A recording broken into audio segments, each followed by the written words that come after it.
فصل لربك وانحر إن شانئك هو الأبتر۔ سورۃ الکوثر مکیہ، کل 3 آیتیں ہیں۔ قرآن کریم کی سب سے مختصر ترین صورت ہے۔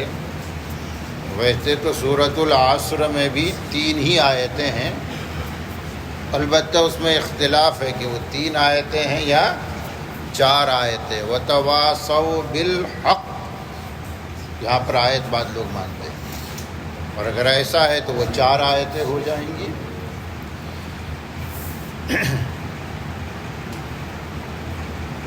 مضمون کچھ اس طرح ہے کہ اِنَّا أَعْطَيْنَاكَ الْكَوْثَرَ، بے شک ہم نے آپ کو کوثر عطا کیا۔ فَصَلِّ لِرَبِّكَ، بس آپ اپنے رب کے لیے نماز پڑھیے، وَانْحَرْ، اور قربانی کیجیے۔ سب سے پہلے آپ شان نزول سمجھ لیجئے، اس کا جو بیک گراؤنڈ ہے، نزول کا بیک گراؤنڈ۔ حضور اکرم صلی اللہ علیہ وسلم کی اولاد کے بارے میں کہا جاتا ہے کہ آپ کی 4 بیٹیاں تھیں، جو بحمداللہ چاروں کے چاروں بڑی بلوغیت کی عمر کو پہنچی، سب کی شادیاں ہوئی، بچے ہوئے۔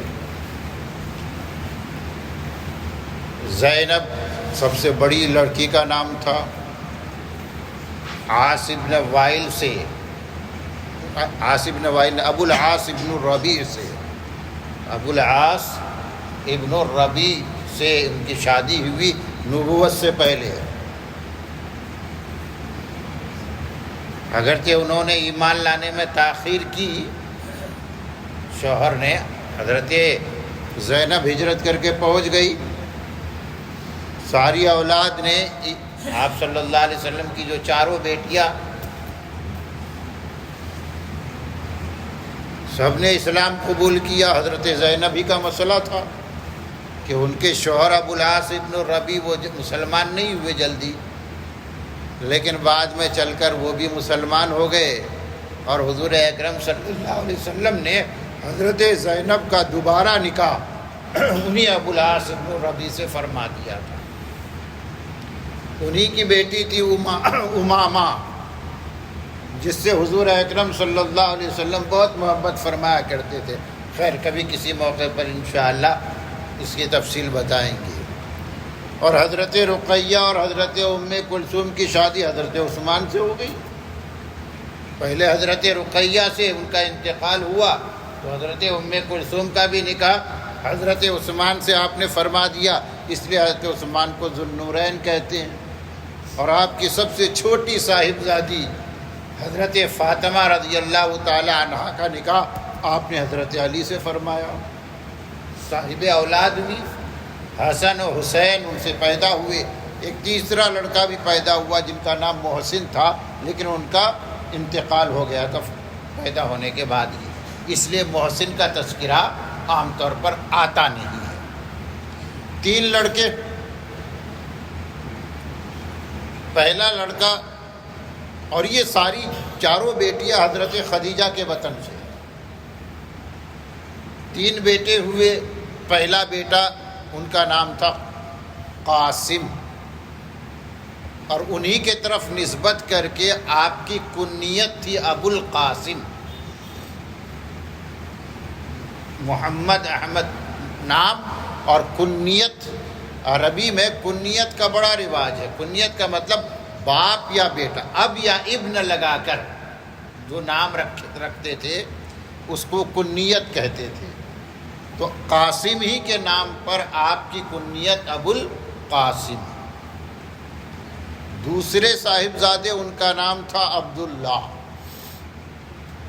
اور ان کا لقب تھا طیب طاہر۔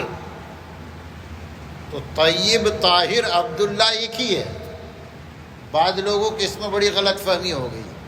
نام کیا تھا؟ عبداللہ، اور لقب کچھ تعریفی نام کو لقب کہتے ہیں، طیب، طاہر۔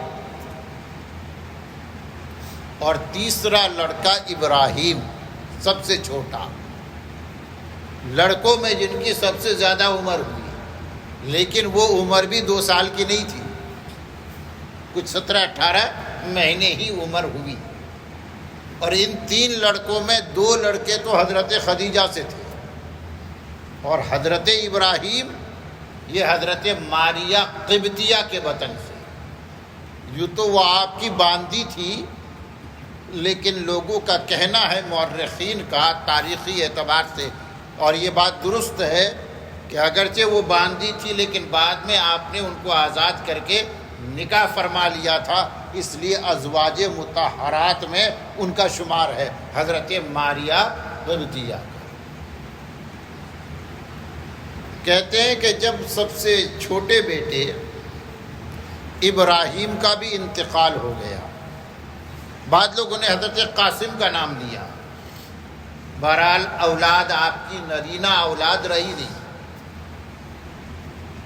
عرب میں جس کے اولاد نرینہ بیٹے نہ ہو، اس شخص کو نام دیتے تھے وہ ابتر۔ ابتر اصل میں اس جانور کو کہتے ہیں جس کی دم، ٹیل کٹی ہوئی ہو۔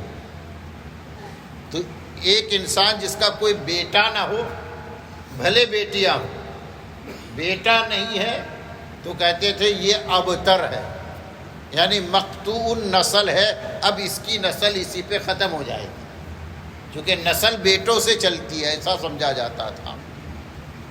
تو انہوں نے حضور اکرم صلی اللہ علیہ وسلم کو ابتر کہنا شروع کر دیا۔ خاص طور پر ایک نام آتا ہے عاص ابن وائل کا۔ اس نے ایک موقع پر کہا کہ ارے اس کے بارے میں زیادہ فکر کرنے کی ضرورت نہیں، یہ جب تک ہے اس کا دین ہے، اسے موت تو آئے گی، تو اس کا تو کوئی بیٹا ہے ہی نہیں، تو اس کا دین کیسے چلے گا؟ اس کی نسل اسی پہ ختم ہو جائے گی اور اس کا لایا ہوا دین اسی پر مٹ جائے گا، ختم۔ اس لیے تمہیں زیادہ فکر کرنے کی ضرورت نہیں ہے۔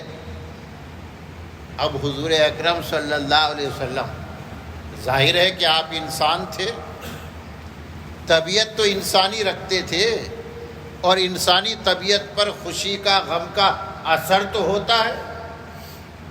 آپ کی خواہش تھی کہ میرے بھی بیٹے ہوں، اور کس انسان کی خواہش نہیں ہو۔ کہتے ہیں کہ جب تیسرے بیٹے ابراہیم کا انتقال ہوا تو آپ نے فرمایا انا بفراقک یا ابراہیم لمحزون، کہ ابراہیم تیری جدائیگی پر ہم بڑے غمگین ہیں۔ آپ کی آنکھوں میں آنسو دیکھے گئے۔ صحابی نے کہا انت یا رسول اللہ، آپ بھی رو رہے ہیں؟ تو آپ نے فرمایا یہ رحمت ہے جو اللہ مومن کے دل میں رکھتا ہے، یعنی مومن، یہ رحمت کی نشانی ہے آنکھوں سے آنسو کا بہنا۔ اس کا مطلب یہ کہ دل سخت نہیں ہے، اور سخت دلی یہ مطلوب نہیں ہے۔ تو آنکھ سے آنسو آ جائے یہ منع نہیں ہے۔ نوحہ، ماتم کرنا، چہرہ پیٹنا، سینہ کوبی کرنا، یہ منع ہے۔ تو نوحہ وہ ماتم منع ہے، رونا منع نہیں ہے۔ تو آپ پر اس کا غم ہوا۔ اب غم کے موقع پر اگر کوئی دشمن خوشی منائے تو انسان کا غم اور بڑھ جاتا ہے نا۔ اسی لیے ہمیں حکم ہے کہ اگر کسی کے ساتھ کوئی حادثہ پیش آئے، کوئی غم کسی کو لاحق ہو جائے، تو ایسے موقع پر تسلی دو۔ یہ آپ صلی اللہ علیہ وسلم کی سنت ہے۔ اسی سلسلے میں ہم بیمار ہو جائے تو حکم یہ ہے کہ بیمار کی عیادت کرو۔ ایک مسلمان کا دوسرے مسلمان پر حق بتایا گیا کہ بیمار کی عیادت کرو، مزاج پرسی کرو۔ اور عیادت میں ہم کیا کرتے ہیں کہ بیمار کا غم ہلکا کرنے کی کوشش کرتے ہیں، اس کی مایوسی دور کرنے کی کوشش کرتے ہیں، کیونکہ بیمار آدمی اپنی بیماری کی وجہ سے مایوس ہو جاتا ہے، ڈپریس ہو جاتا ہے، حکم یہ ہے کہ بیمار کے پاس جاؤ تو اس کو تسلی دو، کہو لا بأس طہور انشاءاللہ، کوئی بات نہیں، شفا مل جائے۔ طہور یا تو شفا کے معنی میں آپ ٹھیک ہو جائیں گے، کوئی بات نہیں، اس کی وجہ سے آپ کے گناہ معاف ہو رہے ہیں۔ ایمان والا تو خوشی ہو جائے گا۔ کسی کا انتقال ہو جائے تو تعزیت کا حکم ہے کہ گھر والوں سے تعزیت کرو، اور تعزیت کا مطلب بھی تسلی دینا ہے، یہ حکم ہے کہ اس سے تسلی ہوتی ہے، غم ہلکا ہو جاتا ہے۔ یہ انسان کا مزاج ہے کہ غم بانٹنے سے غم ہلکا ہوتا ہے، ایسے موقع پر تسلی کے کلمات کہے جائے غم ہلکا ہوتا ہے۔ لیکن دشمن کیا کرتا ہے؟ دشمن ایسے موقع پر غم کو اور بڑھانے کی کوشش کرتا ہے کہ غم اس کا اتنا بڑھا دو کہ یہ ٹینشن میں آ کر اس کا غم اور بڑھ جائے، یہ ڈپریشن میں چلا جائے، اس کا معاملہ ہی ختم ہو جائے۔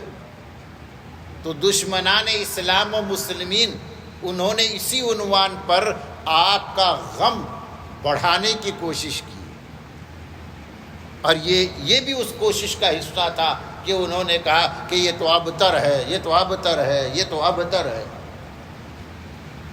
اب اللہ تبارک و تعالی، جب لوگوں نے، ایسے دشمنوں نے آپ کو تسلی نہیں دی بلکہ آپ کا غم بڑھایا، تو اللہ تبارک و تعالی نے خود آپ کو تسلی دی۔ اور یہ سورۃ الکوثر کیا ہے؟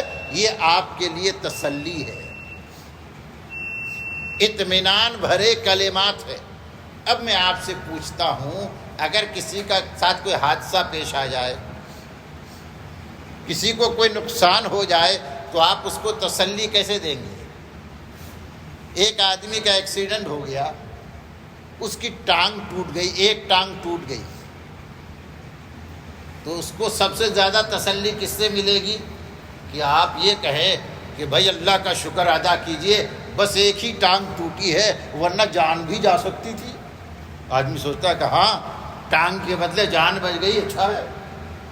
یہ ایک طریقہ ہوتا ہے تسلی دینے کا کہ جو کھویا ہے، کہتے اس کے بدلے میں اس کا تذکرہ کرے جو پایا، کہ کیا بچا ہے، کیا بچا ہے، اس کا تذکرہ کیا جائے کہ نہیں، آپ کا مال چوری ہو گیا، آپ اس سے کیا کہیں گے؟ یہی کہیں گے نا، چلیے جو جانا تھا چلا گیا، لیکن الحمدللہ آپ کے پاس ابھی بھی بہت کچھ بچا ہے۔ جانا تھا چلا گیا، اس کا غم مت کیجیے، آپ کے پاس ابھی بھی الحمدللہ اتنا ہے، یہ ہے، یہ ہے، یہ ہے، محنت کیجیے، بہت سارا اور مل جائے گا۔ یہی طریقہ ہوتا ہے تسلی دینے کا۔ تو اللہ تبارک و تعالیٰ نے اس غمزدہ ماحول میں آپ کے لیے تسلی کے کلمات کہے، اور یہ کلمات قرآن کا حصہ بنے۔ کس طرح فرمایا اللہ تعالیٰ نے؟ انا اعطیناک الکوثر۔ یہ انا حرف تاکید ہے، شیورلی، بے شک، وداؤٹ اینی ڈاؤٹ، بے شک ہم نے آپ کو کوثر عطا کیا۔ یہ لوگ آپ کو ابتر کہتے ہیں نا، آپ جیسا شخص جس کو اللہ نے کوثر دیا ہے، لوگوں کے کہنے پر آپ کو غمزدہ ہونا چاہیے؟ ارے لوگ کہتے رہے اپنی بات، آپ کو تو اللہ نے کوثر نوازا ہے۔ اس کا مطلب یہ ہے کہ کوثر کوئی بہت بڑی چیز ہے، کہ جس کا حوالہ اللہ تعالیٰ نے آپ کو دیا کہ آپ صاحب کوثر ہیں، آپ غم نہ کریں۔ اب یہ کوثر کیا چیز ہے؟ اس کے بارے میں بہت سے اقوال نقل کیے گئے، تقریباً 26 اقوال نقل کیے جاتے ہیں انفرادی طور پر۔ یہ اصل میں کوثر کے معنی ہے، یہ کثیر کا لفظ سنتے ہیں نا اپنے، کثیر، کثیر کس کو کہتے ہیں؟ زیادہ کو نا۔ کثیر اپوزٹ قلیل، قلیل تھوڑا، کثیر زیادہ۔ تو اسی کثیر سے کوثر ہے، کہتے ہیں مبالغے کا صیغہ، فعول کے وزن پہ، بہت زیادہ، اس کے معنی بہت۔ تو کہتے کہ اس میں وہ ساری نعمتیں داخل ہے، وہ ساری نعمتیں. لغوی معنی کیا ہوا؟ مبالغہ. جب کثیر کا مبالغہ ہے تو اس کا معنی ہوا خیر کثیر، بہت زیادہ بھلائی. اب آپ کو دیکھنا پڑے گا کہ حضور اکرم صلی اللہ علیہ وسلم کو اللہ تعالیٰ نے کیا کیا بھلائیاں عطا فرمایا. ایک بھلائی نہیں، کثیر مقدار میں بھلائیاں. تو کوئی گنتی ہے؟ کوئی گنتی ہے جو خیر اللہ نے آپ کو عطا فرمایا؟ اللہ نے آپ کو نبوت کے لیے چنا. اس طرح سمجھتے ہیں کہ آپ کو اللہ نے نبوت کے لیے منتخب فرمایا، جبکہ نبوت یہ وہبی ہے، گاڈ گفٹیڈ ہوتا ہے، ریاضت اور محنت سے کوئی حاصل نہیں کر سکتا. تو اللہ نے آپ کو یہ نعمت خود بخود عطا فرما دیا کہ اے محمد تم میرے نبی ہو، رسول ہو. اللہ نے گواہی دی محمد الرسول اللہ، محمد اللہ کے رسول ہے. وَكَفَى بِاللَّهِ شَهِيدًا، اور اللہ کی گواہی اس کے لیے کافی ہے. کوئی کلمہ پڑھے یا نہ پڑھے آپ اللہ کے رسول ہیں، چونکہ اللہ نے آپ کو کہہ دیا محمد الرسول اللہ. اور نہ صرف آپ نبی ہیں، رسول ہیں، بلکہ خاتم الانبیاء والمرسلین ہیں. آخری نبی اور آخری رسول ہے. اور آخری نبی زمانے کے اعتبار سے بھی ہے اور مرتبے کے اعتبار سے بھی ہے. آخری نبی کا مطلب کیا ہے؟ صرف ہم تو یہ سمجھتے ہیں کہ آخری نبی یعنی سب سے اخیر میں آنے والا. آپ کے بعد کوئی نبی نہیں آئے گا، نہ کوئی مستقل نبی آئے گا، نہ بتبع نبی آئے گا، نہ ذلی نہ بروزی. یہ جو غلام محمد قادیانی نے نبوت کی الگ الگ قسمیں بیان کی، کوئی نبوت اللہ نے باقی نہیں رکھی. ساری نبوتیں آپ پر ختم ہو گئی، آپ آخری نبی ہیں. کہتے ہیں آخری نبی کا یہ بھی مطلب ہے کہ درجے کے اعتبار سے آپ سب سے بڑے ہیں. آپ کہتے ہیں میں نے شہر کے آخری ڈاکٹر کو دکھا دیا، تو آخری ڈاکٹر کا مطلب تھوڑے نا یہ کہ یہاں سے لے کر وہاں تک ناپ لو. آخری ڈاکٹر کا مطلب سب سے بڑا ڈاکٹر. تو آپ کو اللہ نے سب سے آخری نبی بنایا. اور نبی بننے کا مطلب کیا ہوتا ہے؟ اللہ تعالیٰ کس کو چنتا ہے نبوت کے لیے اور رسالت کے لیے؟ یہ تو سلیکشن ہے نا، اور سلیکشن من جانب اللہ ہے. تو اللہ تعالیٰ کسی کو بھی چن لے گا؟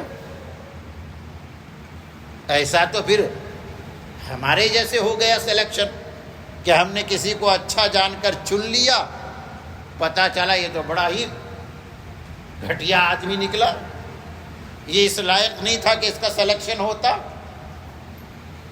لیکن اللہ تعالیٰ کو تو پتہ ہے سب کچھ کا. اللہ تعالیٰ کا سلیکشن کیسے غلط ہو سکتا ہے؟ اللہ نے چنا، اس کا مطلب یہ ہے کہ اس وقت روئے زمین پر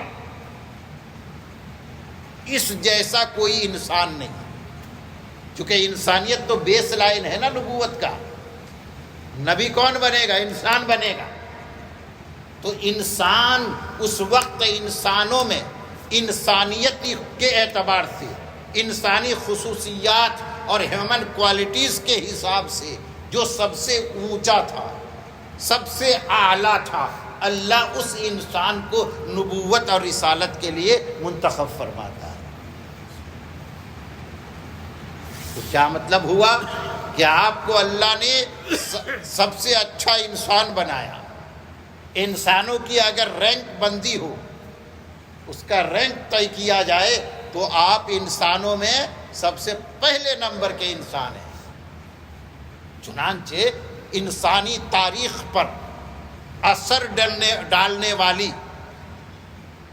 شخصیتوں کا جب مطالعہ کیا گیا، مائیکل ہارٹ کی کتاب آپ نے سنی ہوگی، جس نے کتاب لکھی The 100، ان کو بھی ماننا پڑا کہ اس دنیا میں سب سے پہلا پہلے نمبر کا انسان کون تھا؟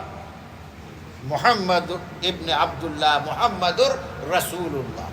باوجود عیسائی ہونے کے اس نے حضرت عیسیٰ کا ایک نمبر میں نہیں رکھا، تیسری پوزیشن میں حضرت عیسیٰ کو رکھا، جنہوں نے انسانی تاریخ پر اثر کیا ہے، اثر انداز ہوا ہے۔ اب اور قرآن کہتا ہے انک لعلی خلق عظیم، اور بالکل شروع میں کہتا ہے، جب ایسا نہیں کہ آپ نبوت کی وجہ سے آپ کی تہذیب ہوئی، آپ کی ٹریننگ ہوئی اور پھر آپ کے اندر وہ انسانی اخلاق آئے، نہیں، آپ ٹرینڈ تھے اللہ کی طرف سے من جانب اللہ، آلریڈی آپ کی ٹریننگ ہو چکی تھی، تبھی تو اللہ نے آپ میں نبوت رکھا، آپ کو رسول بنایا۔ اور جب پہلی وہی نازل ہوتی ہے اقرأ باسم ربک الذی خلق کے بعد، تو اس میں گواہی دی جاتی ہے انک لعلی خلق عظیم، کہ آپ اخلاق عظیمہ پر فائز ہیں، آپ کے اخلاق بہت بلند و بالا ہے۔ تو اس طرح اللہ نے تسلی دی، لوگوں نے اہمیت نہیں دی، لوگوں نے کہا ابتر ہے، ابتر چھوڑو، یہ گندا ہے، خراب ہے، گھٹیا ہے۔ اللہ کہتا ہے آپ تو صاحب کوثر ہے، آپ کو کسی کے کچھ کہنے پر فکر مند ہونے کی ضرورت نہیں ہے۔ صاحب کوثر کسی کے کہنے پر فکر مند اور غمگین اور محزون کیسے ہو سکتا ہے؟ تو ہم نے آپ کو کوثر دیا، یعنی ساری بھلائیاں دے دی، سب سے اچھا انسان بنایا اور سب سے بڑا رسول بھی بنایا، رسولوں کا سید الانبیاء والرسل۔ اور من جملہ ان بھلائیوں کے ایک بھلائی دی جس کا نام بھی کوثر ہے، جس کو ہم حوض کوثر سے جانتے ہیں۔ یہ بھی بھلائیوں میں شامل ہے کہ اللہ نے آپ کو کیا بنایا؟ صاحب کوثر بنایا۔ یہ کوثر کیا چیز ہے؟ کہتے کوثر ایک حوض ہے، تالاب، جس میں سے پانی بھر بھر کے آپ صلی اللہ علیہ وسلم اپنے امتی کو پلائیں گے۔ سب سے پہلے تو دعا کر لیجئے کہ اللہ تعالیٰ حضور اکرم صلی اللہ علیہ وسلم کے ہاتھوں جام کوثر پینا ہم سب کو نصیب فرما دے، ہمارے نصیب میں یہ شرف عطا فرما دے۔ کہتے میدان حشر ایک ہے نہر کوثر، کہتے نہر کوثر تو جنت میں، اس میں بڑی باتیں کی گئی ہے، لیکن ان تمام باتوں کو فٹ کیا گیا ہے ان چند جملوں میں جو آپ سے عرض کر رہا ہوں کہ نہر کوثر جنت میں ہے، اسی نہر کوثر کا پانی میدان حشر میں ایک حوض میں جمع ہوگا، جس کو کہا گیا حوض کوثر۔ آپ صلی اللہ، اور ایک حدیث میں بخاری شریف کی حدیث ہے انا فرتکم علی الکوثر، کہ میں تمہارا فرت ہوں، مقدمہ ہو، یعنی جو پہلے چلا جائے تیاری کرنے کے لیے اس کو کہتے ہیں، اس کے لیے یہ لفظ استعمال کرتے ہیں۔ تو حضور پہلے ہی سے حوض کوثر پر موجود ہوں گے، اور آپ کے امتی جب سارے لوگ پکاریں گے آتش آتش، پیاس پیاس، چونکہ کہا جاتا ہے نا زمین تانبے کی ہوگی، سورج سوا نیزے پہ آ جائے گا، پیاس سے بےتاب ہوں گے، تو بلایا جائے گا، حضور اپنے امتی کو بلائیں گے کہ ادھر آؤ، اور لوگ پہنچیں گے اور کوثر پئیں گے، اور حضور کے ہاتھ سے پئیں گے، وہ کوثر جس کے بارے میں کہا گیا دودھ سے زیادہ سفید، شہد سے زیادہ میٹھا، مشک سے زیادہ خوشبودار، جو پانی پیے گا ایک مرتبہ اس کی پیاس ہمیشہ کے لیے مٹ جائے گی۔ اور حضور سب کو بلائیں گے کہ ہر اپنے ہاتھ سے، یعنی آ گئے۔ اس سے پتہ چلتا ہے کہ حضور کو اپنی امت کی کس قدر فکر ہے اور اپنی امت سے کس قدر لگاؤ اور تعلق ہے، کہ پہلے ہی سے موجود ہے کہ میرے امتی پیاسے ہوں گے، ان حالات میں پریشان ہوں گے، میں ان کے لیے سب سے پہلے پانی کا انتظام کرتا ہوں، اور اللہ تعالیٰ آپ کی خواہش پر آپ کو کوثر والا بنائے گا، صاحب حوض کوثر بنائے گا۔ آگے کل انشاءاللہ الحمدللہ رب العالمین۔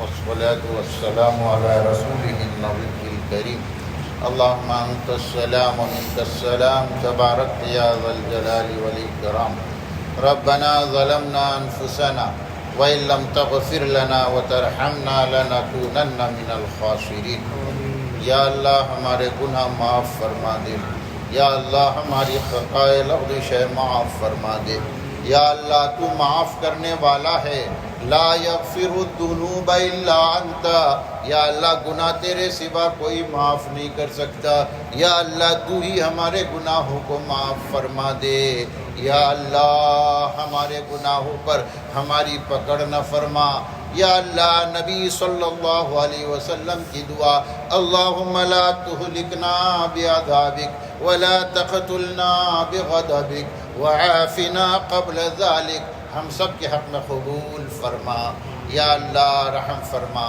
ہم بہت کمزور ہیں، ہر آن ہر لمحہ آپ کی رحمتوں کے محتاج ہیں، اپنی رحمت سے ہماری محتاجگی دور کر دیجئے، اپنی رحمت سے ہماری کمزوری دور کر دیجئے، یا اللہ ہم نے آج حوض کوثر کا تذکرہ پڑھا، یا اللہ حضور کے ہاتھوں جام کوثر پینا یا اللہ ہمارے لیے مقدر فرما دیجئے، اے اللہ ایسی قسمت بنا دیجئے کہ حضور پلانے والے ہوں، اپنے ہاتھ سے پلانے والے ہوں اور ہم کو پینے والے بنے، یا اللہ ہمیں دیندار بنا دے، دینی اعمال کا شوق ہمارے اندر پیدا فرما دے، یا اللہ نیکی کرنا آسان بنا دے، گناہوں سے دوری پیدا فرما دے، یا اللہ امت کے حال پہ رحم فرما، ہر فرد امت کی جان مال عزت و آبرو کی حفاظت فرما، سبحان ربک رب العزت عما یصفون وسلام علی المرسلین والحمد للہ۔